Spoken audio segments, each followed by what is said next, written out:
Hi, in this video I'm going to be talking about my first year on YouTube. Now I started YouTube in January 2017, so it's just over a year now. So this will mainly be an insight into what has been happening on my YouTube channel, as I said, over a year, but also tips and tricks as well. So some things I picked up along the way that might help you if you're new to YouTube or you're thinking of starting a YouTube channel yourself. Then bear in mind, I am no expert, I have only been doing this 1 year.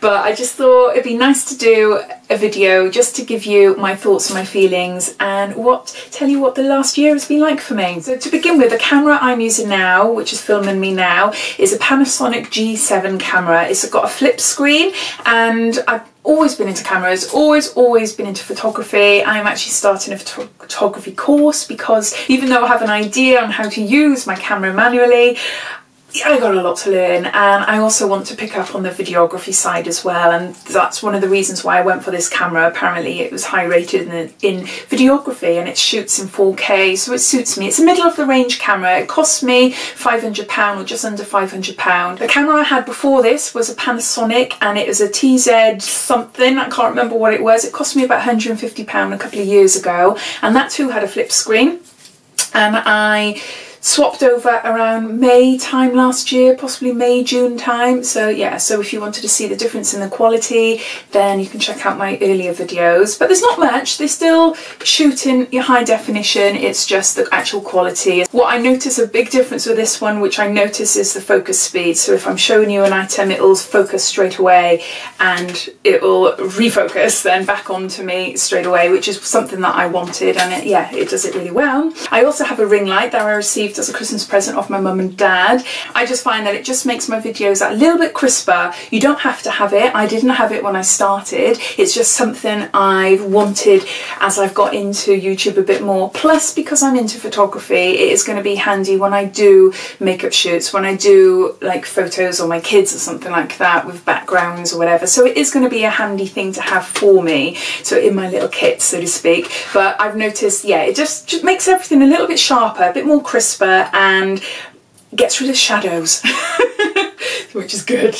I've also got by the side two box lights, and as I said, I'll link everything down below. I bought all these items on Amazon and they cost £40 for the two of them, and they just give a softer focus, but the light coming is all around me. I've also got a Velux window above me as well, so I don't really need all this lighting. Natural lighting is key, it is absolute key, and something which I like doing more in the summer. I like going downstairs and filming in front of a window because it's just softer, it's just nice. And yeah, ring lights and everything are handy, are really good, more so in the winter when everything's a little bit darker, but also at night if you want to do a video at night. Say for instance, you know, you can't do it in the day, then yeah, the extra lighting is handy there. So my background as well, it's not necessarily needed, but for me, I'm actually in a disused bathroom. There's no bath or anything in here. It is a room that was plastered about 2 or 3 years ago, and it's just an empty room. It is tiny,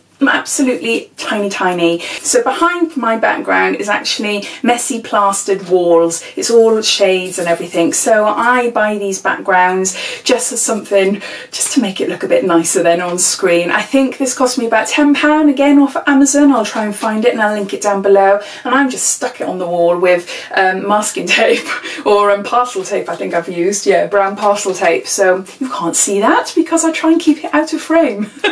But that's what it is. I like to change things up a bit as well, so in a couple of months time I will get rid of this and get for something else. So it's a good tip if you want to hide your background, whatever is in your house. You just find a wall, stick up a background, and there you go. So yeah, so when I first started out, I had it in my mind, right, I wanted to concentrate on beauty, predominantly beauty, definitely. So that would encompass makeup and hair and skincare and things like that. But also I love fashion, so I wanted to look into fashion, and also I love travel. Now I don't get to travel that often. I am starting to, more so now that I'm getting older. But I had children young, and yeah, and I stopped having them a couple of years ago. Sounds like I got a million. I haven't, I've got 3. My oldest is 19, my youngest is 8. Now that I'm in my 40s, there's a group of our friends that have decided, right, every year we are going somewhere for a weekend. We find, you know, cheap flights, cheap accommodation, so we've been doing that. We've been to Malta, we went to Venice last year, and now we're going to the Italian Riviera in May. So I started off this channel with all my Santorini videos. I went on holiday with my husband to mark my 40th birthday, and also I graduated with a degree in counselling. So it's a big holiday. My parents look after my kids, so I thought I'd just start off with those videos. I can't look at them now, unfortunately, because the video style is really bad. The editing is really bad, the music is really bad, and it's a shame because Santorini was #1 on my bucket list, and because of that it is still high up on my bucket list to go back one day and know what I'm doing with a camera, just so I can make really lovely videos to look back on and be proud. It is good. I won't take them off. They're not that bad that I would take them off, and I've had lots of views and I've had good feedback, so they're up there. But that's how I started my channel, and then I brought in my subscription boxes, and the more subscription boxes I was unboxing, the more that you were enjoying them, the more that you were suggesting ones to me, and it soon became an addiction. So now I've got a sub box addiction. As far as like getting subscribers and everything, it's at the start it was like, oh my gosh, I got 1 subscriber, or I've got 3 subscribers. It was really, really exciting. It still is now. Obviously I'm looking on my phone and it's like, oh, it's going up, it's going up. So it is that buzz. You do you have that buzz. But when I first started, it was like, I was a bit shy. I couldn't tell anybody. I couldn't tell my friends. I couldn't tell my family. Only my close friends then. And I remember sending videos to a friend saying, what's it like? Is it alright? Is it cringy? Really embarrassed. And even now I won't publicly put my videos on my profile page on Facebook. And yeah, a lot of my followers on Instagram, a few of them are friends that know what I'm doing, but generally there's a heck of a lot of people out there that still don't know that I'm doing YouTube. A year on, I don't feel embarrassed anymore. It's like, do you know what? I'm really proud of what I'm doing. It is such fun, and yeah, stuff everyone what they think. And I still won't post it on my public Facebook, and that is because there's going to be a lot of people that don't understand or think that I'm vain or I love myself, you know, but which is completely untrue. I'm just an eccentric person that loves talking. And talk and talk and talk and talk. But besides that, so I won't do that, but I am more relaxed about who I tell, and if my children tell anybody, it's like, yeah, you know, it's whatever.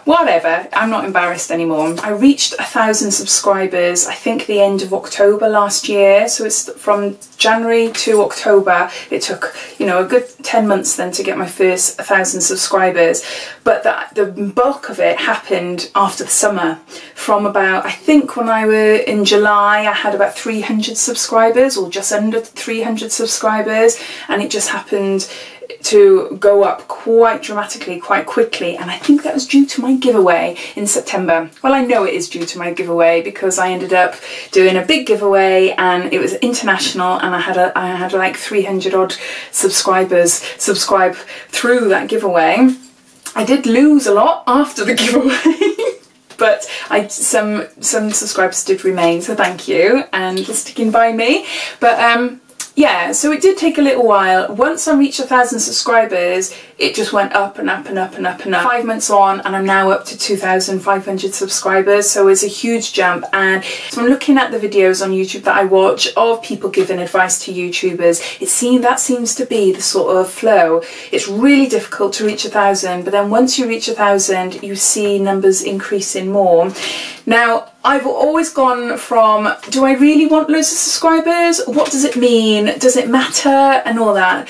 Now that I've got 2,500 subscribers, I am seeing a lot more benefit to having subscribers. It means that I am becoming more recognised. Companies are messaging me, asking me if I would like to review their products in exchange for a review. It also means that because I can monetize my videos through Google Adsense, which I'll link down below, it means that I am now getting payments every month. You have to have £60 or more to be able to have a payout. So if you don't reach £60 in that month, then they will pass it on to the following month, and then until you get like a minimum of 60, and then they pay you out. Last month month I had roughly the same, so I am getting like £60–70 a month through allowing adverts onto my channel. So that money is helping to pay for some of my subscription boxes, which is handy because the bigger I'm getting, as I said, the more people want to see more boxes and they're curious to see more boxes. And I'm a stay-at-home mum at the moment, so I don't work, and I am, you know, I'm at a budget. I can't just buy any old thing, unfortunately. So yeah, so that money is really coming handy for me. Now with the Google AdSense, things have changed recently. You might have seen it over the last couple of months, that in order for you to monetize your videos now, you have to have a minimum of 1,000 subscribers, and I believe it's 40,000 minutes, watch time minutes. I might be wrong. I'll find out the details anyway, and I'll link it down below. It is harder. It is really harder for people coming into YouTube now, or smaller YouTubers, because they've got an extra hurdle to, you know, get past. You know, the money isn't massive. You know, it's not for me at the moment. It's not a career as such. I'm making £60–70 a month, which is amazing, but it's nothing I could live on then, you know, if I couldn't class that as my career. But the more subscribers I have, the more views I have on my channel, the more the AdSense money increases and the more I can afford for the channel, which is what I do. All the money that I do earn, I do put back into my channel. So it is like to buy subscription boxes, or if it's a new makeup product that I've seen out, it'll be like, oh, okay, I'll buy that. Whereas before YouTube, I'd be like, oh, okay, I fancy trying that, but I'll have to wait and see. So it's handy in that way. Regarding brands contacting me to work with them, that happened pretty early on, around the summertime, I believe. I had two roughly around the same. One is for Firmoo glasses, and the other was a charcoal toothpaste. I can't even remember the name of it. That was really bad, isn't it? Well, anyway, these companies sent me and my other fellow YouTuber friends emails as well, asking us if we wanted to review their products. So I wear prescription sunglasses anyway, so yeah, I was like, yeah, no problem, you know, I'll have a free pair of glasses in exchange for a review on YouTube. And also with the charcoal toothpaste as well, I thought, yeah, that'd be handy, I'd like to give that a go. So I did that as well. So I made it clear in my videos, and I still do in my videos, that if a company has got in touch with me and they want to collaborate with me, so I will always let you know whether the products I'm reviewing are products I've bought myself or whether a company has collaborated with me in exchange for a video. So I'll always say that in all my videos. I will never do a video if I didn't like a product. So I would never do a video where in reality I thought the item was awful, but on video I had to say, yeah, you know, it's really nice. Not a chance. Never ever do that. Never do that. Not even for sponsorship, because it's fake, and you lot will be able to see anyway, and you would see my enthusiasm. Not as great if I was promoting something that I thought was rubbish and telling you otherwise, you know. So that is a big biggie with me. Just remain true to myself, and yeah, don't think about the money. Don't think, because it's not worth it in the long run. But no, I have had lots of offers of asking me to review like USB cables, mobile phone holders and all that stuff, but unfortunately it doesn't fit with my channel. You know, if I was a technology channel, if I was a gadget channel, then yes, great, no problem. But I'm not. I'm a beauty lifestyle-ish sort of channel, and it doesn't fit, so I've had to turn them down. Starting now to get some subscription box companies message me asking me if I'd be interested in taking a look at their box and to do a review, which is lovely, which is what I love, absolutely love to do, because it means that I get to see brand new boxes coming up, and yeah, and I can show you as well. A few days ago I got an email from a journalist from The Observer. She's doing an article in the cash section about the cost of periods. She came across Pink Parcel, and actually Pink Parcel have used my October unboxing video and they've added it onto their website. So if you go onto the Pink Parcel website, you will see my video there.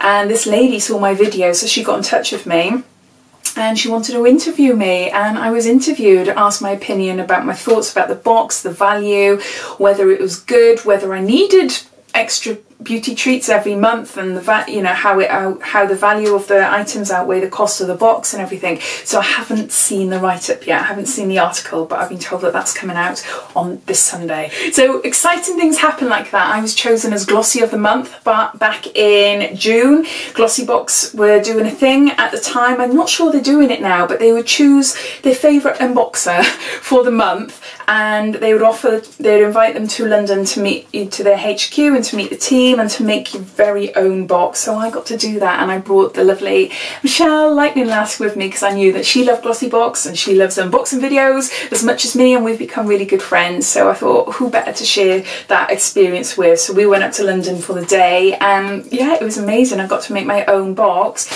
Oh, it's just all these little opportunities, they do happen, they are happening, and it doesn't happen overnight.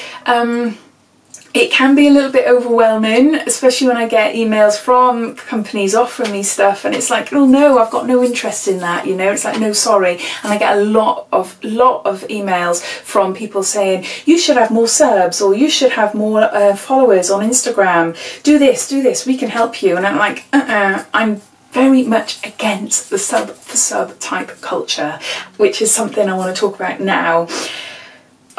It grates on me. I absolutely hate it. It's fake and it's not nice. It is not nice. It's not nice, full stop. And it should be banned. It's not nice, full stop. I understand why people do it, because it is a quick way of getting subscribers. So then you get messages come up on your comments saying, oh, I love your channel, I've got a channel too, please check out mine, with a link. So at the start I'd be like, oh, okay then, yeah, no problem. I like seeing other people doing unboxing videos and all that, so I click on them and I think, oh, all right then, so I click subscribe.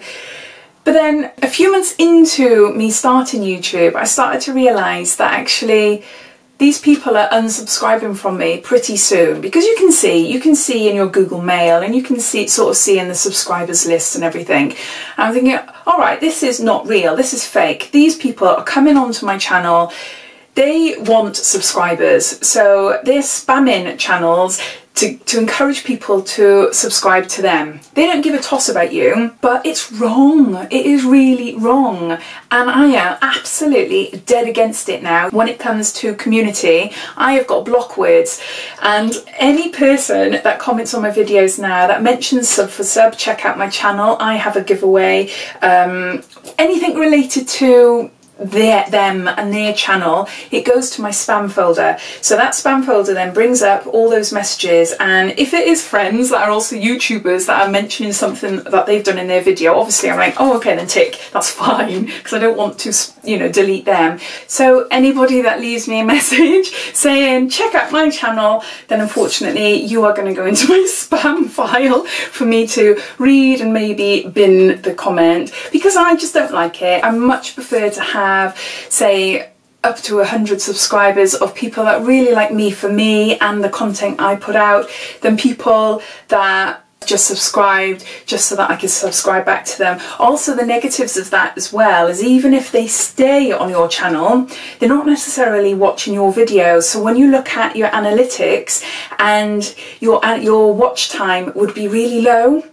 So you might get someone that has got, like, say 10,000 subscribers, their lifetime minutes, watch minutes, is quite low, and it's like, how can someone with that many subscribers have a really low watch time? And it's because they have got a ton of these sub for sub people that are not taking any interest in their channel. They have just used their channel just for a sub back. Subscribers will like you or they won't like you. It's, you know, not everyone likes me. There's going to be a heck of a lot of people that really find me annoying. They can't even listen to my voice, look at me, etc. They don't like my style of unboxings or my style of makeup or anything like that.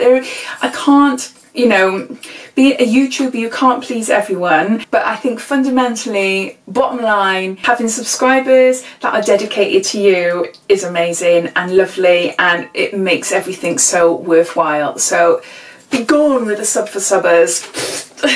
Because, yeah, enough of that.